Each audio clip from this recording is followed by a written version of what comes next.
Nobody saw this coming, and yet here we are, staring at benchmark charts that are making PC enthusiasts do a double take. Apple's newest chip technology has just posted numbers that put it ahead of processors found in high-end desktop PCs, and the story behind how this happened is far more interesting than a simple spec sheet comparison. Today we're going to break down exactly what Apple has built, why it is beating machines that cost far more and draw far more power, and what this means for the future of computing, whether you are an Apple user, a Windows user, or somewhere in between. By the end of this video, you will understand exactly why the entire tech industry is talking about this right now. Let's start with the moment that really kicked off this conversation. Apple recently released a surprisingly affordable laptop that most people assumed would be a stripped-down, budget-friendly machine with modest performance to match its modest price. Instead, independent benchmark testing revealed something almost nobody expected. The chip inside this budget laptop, which is essentially the same silicon found in one of Apple's recent iPhone models, was shown outperforming every single x86 processor on the market in single-core performance. That means this chip, originally designed to fit inside a phone that sits in your pocket, is beating desktop and laptop processors from Intel and AMD that are built for serious computing power. When benchmark results like that go public, it is no surprise the entire industry sat up and paid attention. To really understand why this is such a big deal, we need to talk about what single-core performance actually means and why it matters so much in real-world use. Most of what you do on a computer every single day, whether that is browsing the web, opening applications, scrolling through documents, or even quick bursts of work in most productivity software, relies heavily on how fast a single processor core can complete tasks one after another. While multi-core performance matters a lot for things like in video rendering, heavy multitasking, or professional workloads that can be split across many cores at once, single-core performance is often what makes a computer actually feel fast and responsive in daily use. This is exactly the area where Apple's new chip has been dominating. And that responsiveness is something everyday users notice immediately, even if they never look at a single benchmark chart. So how exactly did Apple manage this? The answer lies in years of careful architectural design combined with incredibly tight integration between hardware and software. Apple does not simply buy processors from another company and place them inside its devices the way many PC manufacturers do. Apple designs its own chips from the ground up, based on the ARM architecture. And because Apple controls both the hardware and the operating system running on top of it, engineers can optimize every layer of the system to work together in ways that traditional PC manufacturers simply cannot match. Traditional PC processors, particularly those using the x86 architecture that has powered Windows computers for decades, were built around a different set of priorities, largely shaped by decades of backward compatibility requirements and a much more fragmented hardware ecosystem, where the chip maker and the software maker are almost always different companies with different goals. This tight integration allows Apple to push clock speeds, core efficiency, and instruction handling in ways that are specifically tuned for the software running on top of the chip. When you combine that level of optimization with newer manufacturing processes, incredibly efficient power management, and years of iterative refinement across multiple chip generations, you end up with silicon that can do more work per clock cycle than traditional PC processors, even when it is technically running at a lower clock speed. This is one of the most important things to understand here. Apple's chip is not necessarily winning because it is running faster in terms of raw gigahertz. It is winning because it is doing more useful work with every single clock cycle, which is a much more meaningful measure of real-world performance than clock speed alone ever was. Now let's talk specifically about the chip family driving this conversation. Apple's latest generation of silicon includes several variants built for different devices, starting with the base chip found in everyday laptops and scaling up through more powerful versions designed for professional workloads. The standard version of this new generation brings a significant jump in graphics performance, with Apple claiming dramatically faster GPU compute performance compared to the previous generation, thanks largely to a redesigned graphics architecture that includes dedicated neural accelerators built directly into every single GPU core. This means artificial intelligence and machine learning tasks, which have become increasingly important in modern computing, can now be processed directly on the graphics cores themselves, rather than relying solely on a separate neural processing unit. The result is a chip that handles AI-powered features, image processing, and creative workloads with a level of speed that was simply not possible in previous generations. Beyond the base chip, Apple has also rolled out more powerful professional-grade versions aimed at creators, developers, and power users who need serious computing muscle. These higher-tier chips bring substantially faster CPU performance for professional workloads, along with expanded core counts and improved architecture that boosts multi-threaded throughput significantly compared to earlier generations. Apple has stated that these professional chips deliver several times the multi-threaded performance of chips from just a few generations ago, which shows just how quickly this technology has been evolving. For professionals working in video editing, three-dimensional rendering, software development, or any other computationally demanding field, this kind of generational leap can genuinely change how long certain tasks take to complete, sometimes cutting render times or export times dramatically compared to previous hardware. One of the most talked about improvements in this new generation involves memory bandwidth, which is essentially how quickly data can move between the processor and the system memory. Apple has increased memory bandwidth substantially in this generation compared to the chip that came before it. And this matters enormously for tasks that require moving large amounts of data quickly, such as high-resolution video editing, complex three-dimensional graphics work, and increasingly, artificial intelligence workloads that require rapid access to large models and datasets. Faster memory bandwidth essentially removes bottlenecks that would otherwise slow down the rest of the system, ensuring that the powerful processing cores are never left waiting around for data to arrive. Storage performance has also seen a major upgrade alongside the new chip generation. Apple has doubled the standard storage capacity across several of its laptop models, while also delivering significantly faster read and write speeds compared to previous generations. This might not sound as exciting as raw processing power, but for anyone who works with large files, imports massive photo libraries, or runs demanding applications that need to load large amounts of data quickly, faster storage translates directly into a smoother, faster feeling experience every single day. Combined with the improvements in processing power and memory bandwidth, this creates a system where every major component has been upgraded in a coordinated way, rather than improving one area while leaving bottlenecks elsewhere in the system. Now, let's get into the comparison that started this entire conversation, because this is where things get genuinely surprising. When independent testers ran standardized benchmarks comparing Apple's newest affordable laptop chip against a wide range of high-end PC processors, the results showed this mobile-focused chip outperforming every available x86 processor in single-core performance. Think about what that actually means for a moment. This is a chip originally designed to fit inside a smartphone, running inside one of Apple's most affordable laptops, and it is beating processors built specifically for high-performance desktop and laptop computing, chips that often cost significantly more and consume significantly more power. For an industry that has spent decades assuming raw power requires raw energy consumption, this kind of result challenges a lot of long-held assumptions about how computing performance actually works. Naturally, this sparked a strong response from the traditional PC chip makers, and it did not take long before competing companies started releasing their own new processors, specifically aimed at closing this gap. One major chip manufacturer quickly announced a new processor line claiming performance figures that came close to matching, and in multi-threaded tests actually exceeded the numbers posted by Apple's mobile-derived chip. This is a healthy sign for the industry as a whole, because genuine competition tends to push every company to innovate faster and deliver better products to consumers. However, it is worth noting that even when competing chips manage to match or exceed certain benchmark numbers, matching raw performance figures is only part of the equation. Battery life, thermal efficiency, build quality, and overall system integration all play a role in how a device actually performs and feels during real-world daily use. And this is an area where Apple's tightly controlled hardware and software ecosystem continues to hold a meaningful advantage. This brings us to arguably the most important part of this entire story, which is efficiency. Raw performance numbers only tell part of the story, because a processor that delivers strong performance while consuming a fraction of the power required by competing chips represents a completely different kind of engineering achievement.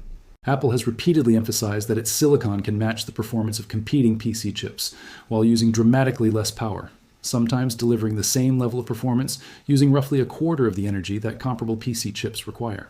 This efficiency advantage is precisely why Apple laptops have consistently offered longer battery life compared to many Windows counterparts running similarly powerful hardware, often lasting significantly longer on a single charge while still delivering strong day-to-day performance. This efficiency advantage becomes even more important when you consider how computing is evolving as a whole. As more of our daily computing tasks shift toward artificial intelligence-powered features, background processing becomes increasingly important, and users expect their devices to handle demanding tasks without needing to be plugged into a wall outlet constantly. A chip that can deliver strong performance while sipping power rather than draining it has a real practical advantage that goes far beyond what shows up on a benchmark chart. Long battery life means fewer interruptions, less anxiety about finding a charger, and ultimately a smoother, less stressful computing experience for anyone who relies on a laptop throughout their day, whether they are a student, a remote worker, a creative professional, or anyone in between. Let's also talk about what this means specifically for gaming and graphically intensive applications, an area where PC hardware has traditionally held a commanding lead over Apple devices. The new generation of Apple Silicon includes significant graphics improvements, including hardware-accelerated ray tracing and mesh shading technology that brings console and PC-level graphical techniques to Apple's chip architecture. Combined with the addition of neural accelerators inside every GPU core, these chips are increasingly capable of handling visually complex, demanding applications and games in ways that previous generations of Apple Silicon simply could not manage. While the gaming library available on macOS still lags behind what Windows PC gamers have access to, the underlying hardware capability gap that used to make this comparison almost laughable has narrowed dramatically and continues to narrow with each new generation. It is also worth pointing out just how quickly this entire transformation has taken place. Apple only began transitioning its entire Mac lineup away from traditional Intel processors and onto its own custom silicon a few short years ago. In that relatively brief window of time, Apple has managed to go from an unproven transition that many skeptics assumed would result in compromised performance to a position where its chips are now genuinely competing with, and in some specific benchmarks beating, the best processors the traditional PC industry has to offer. This kind of rapid progress is rare in the semiconductor industry, where meaningful architectural improvements often take many years to fully materialize, and it speaks to just how much Apple has invested in owning its entire hardware and software stack from top to bottom.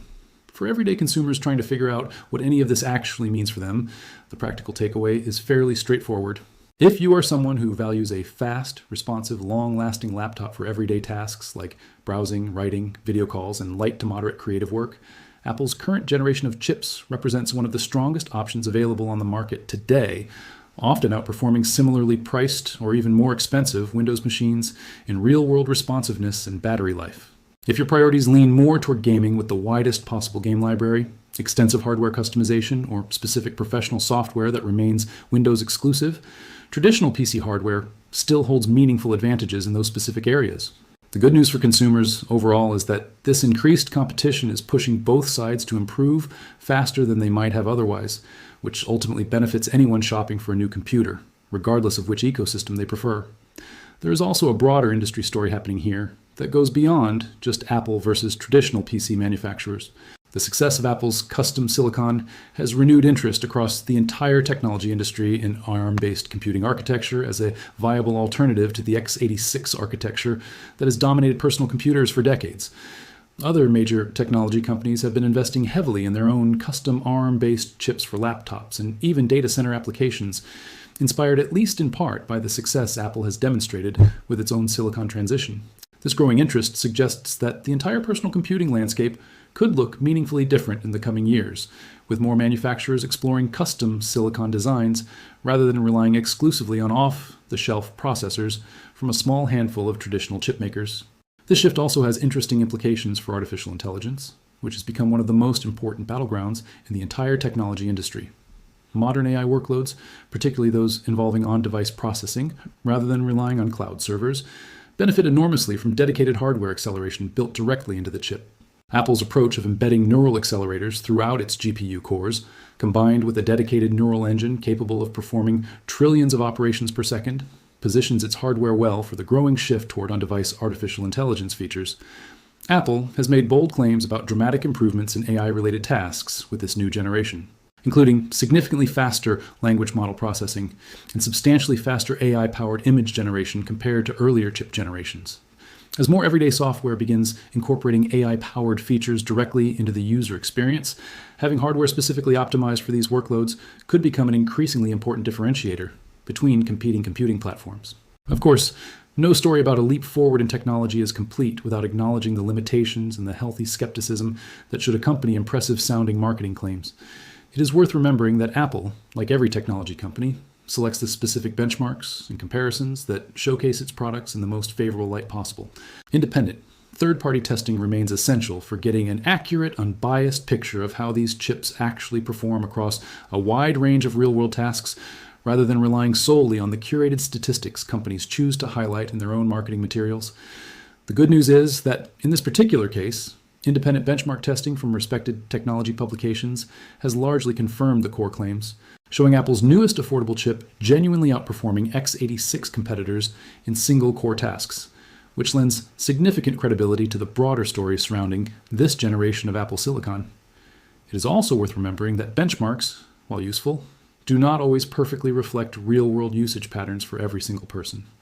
Someone who spends most of their computing time in a web browser and a handful of productivity applications will experience the benefits of a faster, more efficient chip very differently than someone running specialized professional software, complex spreadsheets with heavy calculations, or resource-intensive engineering and scientific applications. This is why it remains important for anyone considering a new computer purchase to think carefully about their specific use case rather than making a decision based purely on benchmark charts, however impressive those numbers might look on a spec sheet or in a video like this one. Looking ahead, it seems clear that this is not the end of the story, but rather one chapter in an ongoing competition that is likely to keep accelerating in the coming years.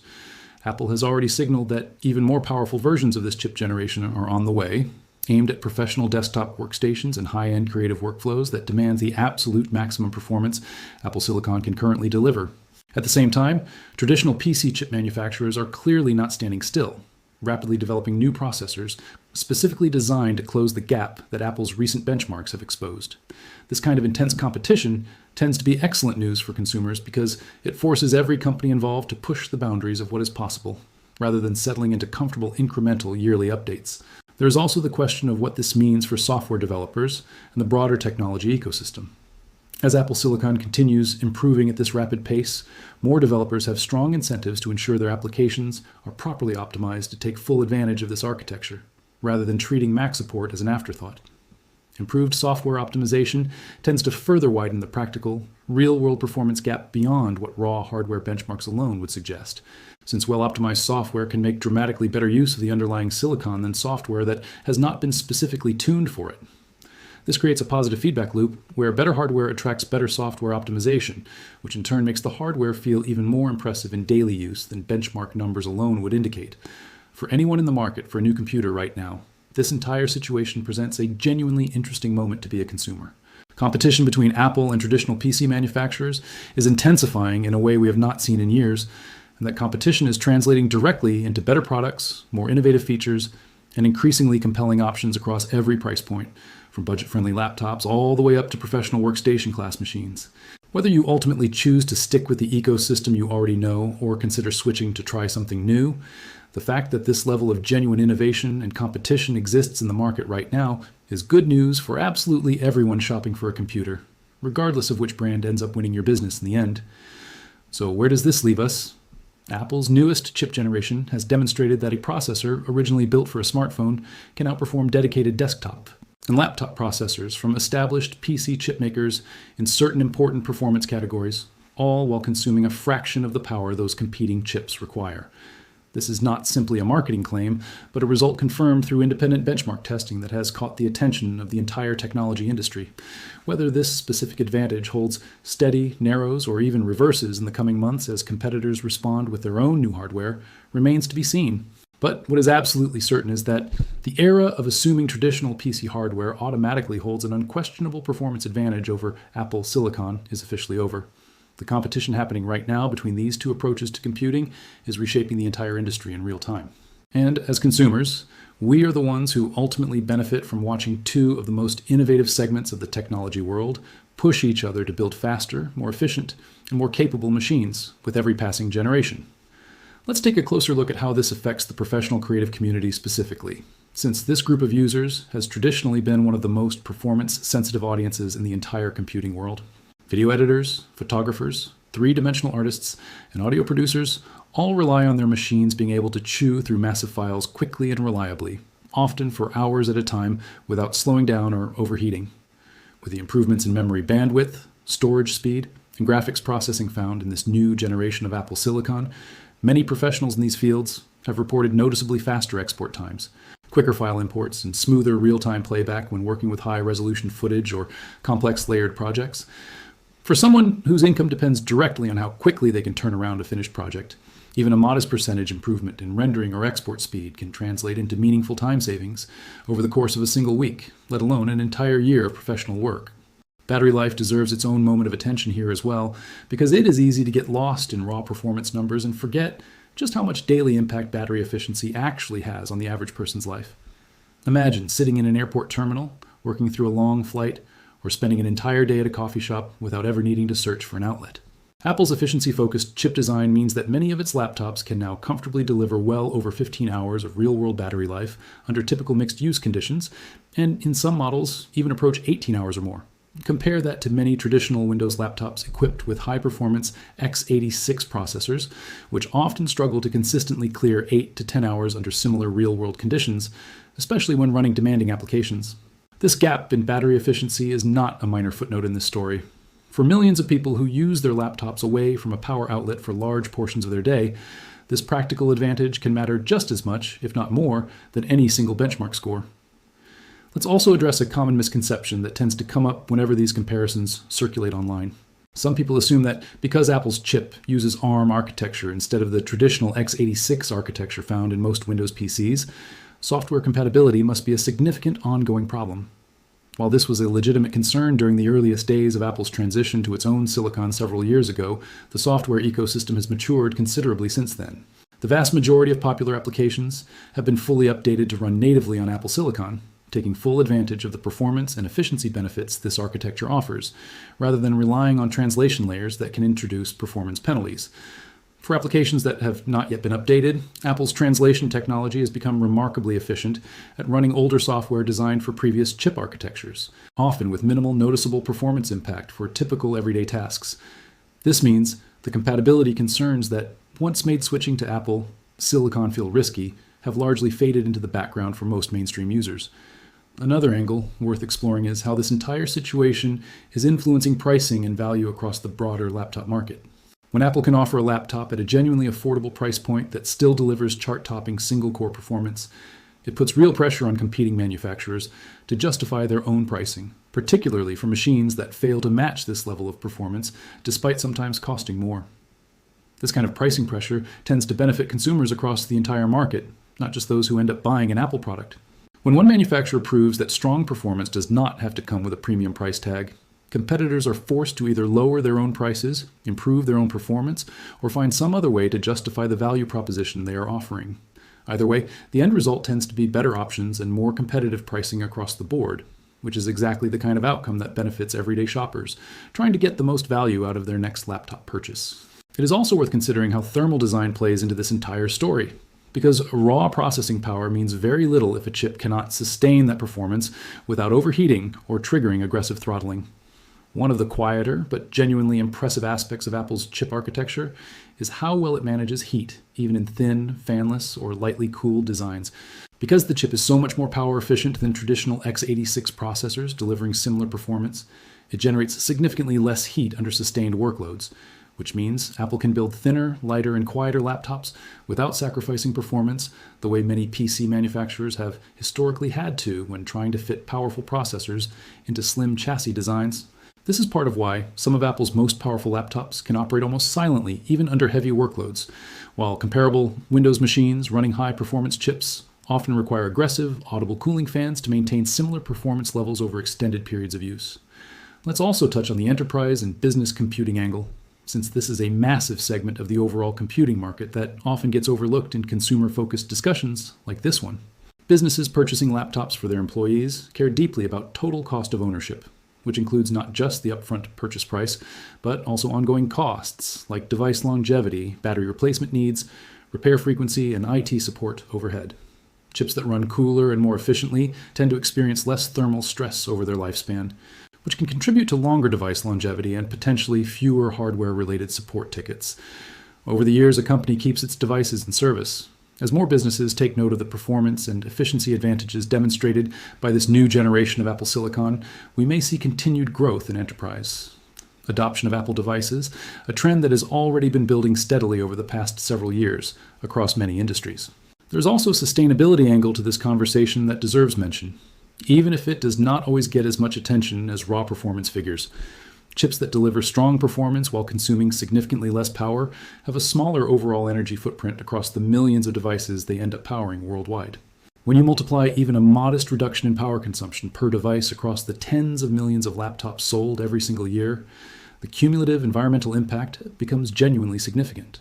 As more consumers and businesses factor environmental considerations into their purchasing decisions, Efficiency-focused chip architecture like the one Apple has built could become an increasingly important selling point, not just for the practical battery life benefits it delivers to individual users, but for the broader environmental impact it represents at a global scale. Before we wrap up, it is worth stepping back and thinking about the bigger picture this story represents for the technology industry as a whole. For years, the assumption in the personal computing world was fairly simple. If you wanted the absolute best raw performance, you built a powerful desktop PC with the latest high-wattage components, accepting the trade-offs of noise, heat, and power consumption that came along with that performance. If you wanted portability and battery life, you generally had to accept some level of compromise in raw processing power. Apple's approach to chip design has increasingly challenged that assumption, showing that with the right architecture, the right manufacturing process, and tight integration between hardware and software, it is possible to deliver genuinely class-leading performance without the traditional trade-offs that used to define the difference between powerful and portable computing. What do you think about all of this? Are you surprised that a chip built for a phone is now beating dedicated PC processors? Or do you think traditional PC hardware will quickly catch back up once the next generation of processors arrives? Let us know your thoughts in the comments below. And if you enjoyed this breakdown, consider subscribing so you do not miss our next deep dive into the technology stories shaping the future of computing.